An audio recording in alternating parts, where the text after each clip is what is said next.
We will begin with the race against time to rescue survivors of last week's devastating earthquake in Haiti. 48 hours is considered the critical window for search and rescue operations for pulling out people who have been trapped under the rubble. After that 48-hour window, the likelihood of pulling out survivors, of course, diminishes hour by hour. Well, we are now 148 hours since that massive earthquake struck Haiti, and the official rescue effort is still underway. Late last night, rescue workers were able to reach 2 people who had been trapped for 6 days beneath a collapsed supermarket in Port-au-Prince. In another part of town, search and rescue teams from California heard the cries of a woman trapped in the rubble of a collapsed bank. They managed to pull her out alive as well. At this hour, at least 71 people have been pulled out alive from crushed buildings that collapsed during the earthquake. Many of those 71 have been pulled out in the last few days, well outside that critical 48-hour window. Despite the remarkable rescues still happening, NBC News has learned tonight that 4 FEMA search and rescue teams that were ready to deploy to Haiti have been told that they are not going after all. 2 teams from California, 1 from Texas, and 1 from Ohio. The reason these teams have been told to stand down is not because officials think that rescues aren't possible anymore. Rather, it is a problem of logistics. If you have been watching the news coverage out of Haiti over the past week, there's been one thing that's remained quite consistent every day of this crisis.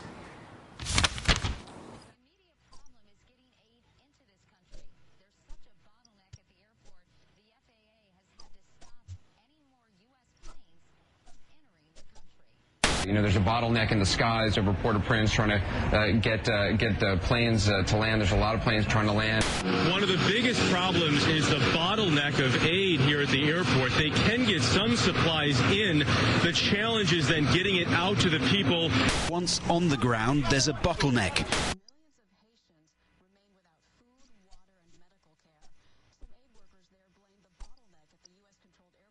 We keep hearing about this bottleneck in getting the supplies from the airport to the people. We are now in day 7 of this ongoing catastrophe in Haiti, and that persistent bottleneck that we have been talking about ever since the initial start of the relief effort, the challenge of getting supplies intended for Haitian survivors actually to them, that problem remains. Today, U.S. officials running Haiti's airport have prioritized which flights get to land there. First priority goes to shipments of water, then to cargo involved in distributing equipment, then flights with food supplies, and finally, flights with medical equipment and medical personnel. While the U.S. government has more than 260 medical personnel on the ground in Haiti right now, it's actually the Israeli government that managed to set up a field hospital, a fully operational field hospital in Port-au-Prince. That hospital has performed more than 25 operations since Saturday night. They provided care for more than 200 earthquake-surviving patients. In terms of American medical resources on the ground, it's been a challenge. The U.S. military says tonight that the Air Force is moving in what they call a mobile aeromedical staging facility. It's basically a stationary mobile hospital that has the capability of a small or medium-sized hospital. The plan is to set that up near the airport and to treat patients there who will eventually be airlifted to the U.S. naval ship Comfort. The Comfort, of course, is a floating Navy hospital that is set to arrive in the region of Haiti on Wednesday.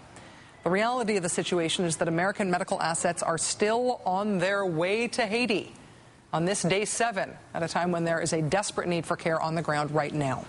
This lack of medical manpower on the ground has led even to TV medical correspondents being drafted to provide direct assistance to people who need it. NBC News chief medical editor Dr. Nancy Snyderman was able to provide some direct medical attention to earthquake victims yesterday. Tonight she reports about the extent of the injuries on the ground and the overwhelming number of victims who will soon be amputees. She has a very bad infection. I know. For the mother of this 5-year-old girl, the decision is agonizing and complicated. She would prefer for her daughter to die. Does she have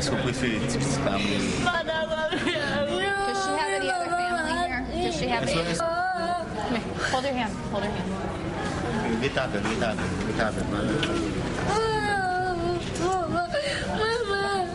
In Haiti, the prospect of a decent life as an amputee is grim. But grim or not, just down the hall, surgical teams are amputating the limbs of up to 70 people a day. There is no end in sight. Joining us now from Port-au-Prince in Haiti is NBC's Dr. Nancy Snyderman. Dr. Snyderman, thank you so much for joining us tonight. I appreciate your time. Hi, Rachel. Good evening. You bet. You've been right in the middle of the medical emergency down there. What can you tell us tonight broadly about the most urgent medical needs on the ground right now and the assets to try to meet those needs?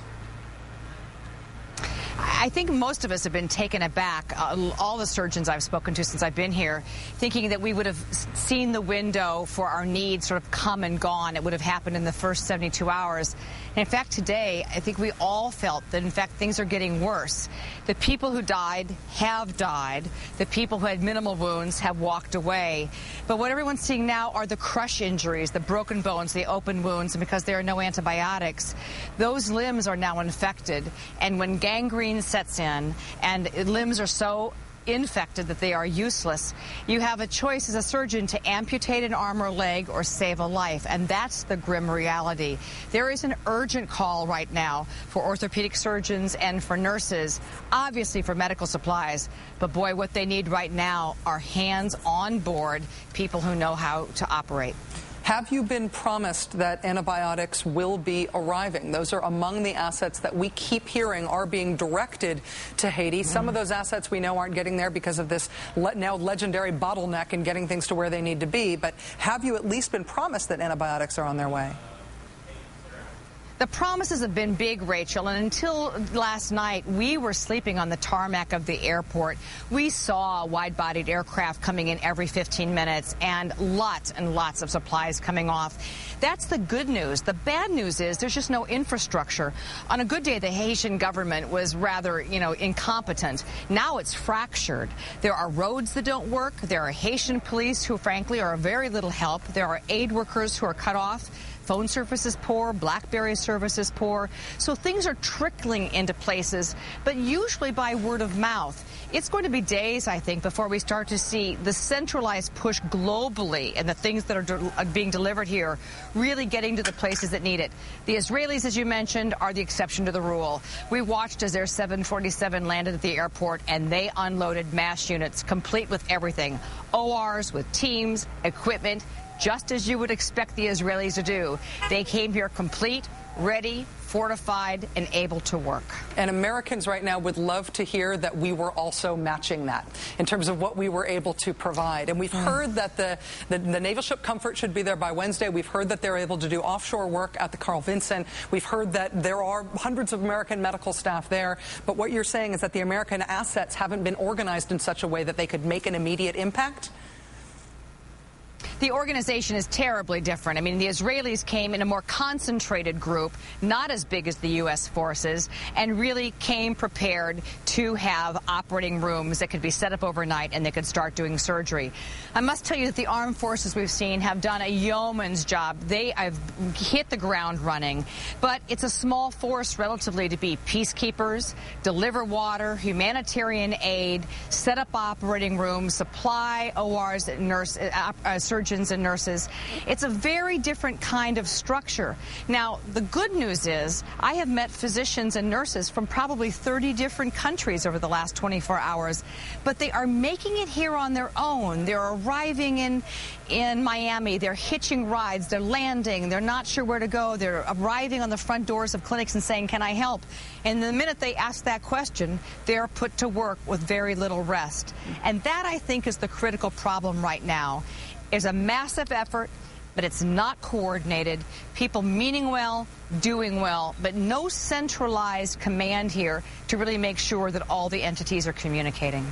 Nancy, let me put your medical expertise to work with one other issue that is difficult to talk about but is important, and it's the issue of the number of corpses in the streets and in public areas. We've heard a lot about the dead bodies in the streets. We've heard in some cases of them being burned, many cases of them being buried in mass graves or people looking for places to bury them.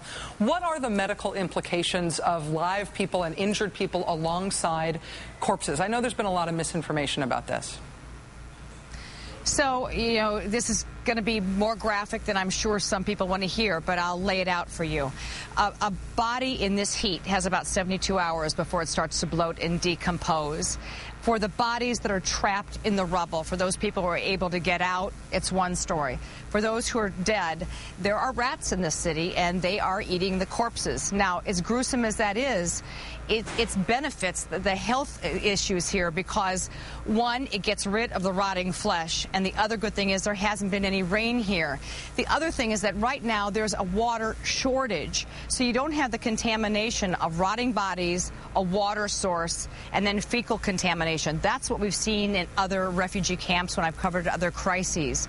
And as cruel as it seems to have mass graves and to burn bodies, that's a very important public health step forward because you have to separate the live from the dead. It's Public Health 101. And what makes it really tough in Haiti, Rachel, is that a lot of people don't have formal identification. They don't have birth records. There are no ways to track people down. So for a lot of people, they will never really know what happened to a family member. But for right now, no cholera, no other outbreaks of disease. And I think it's for all those reasons I mentioned that right now disease is being held at bay. It is a very, very, very difficult subject to talk about.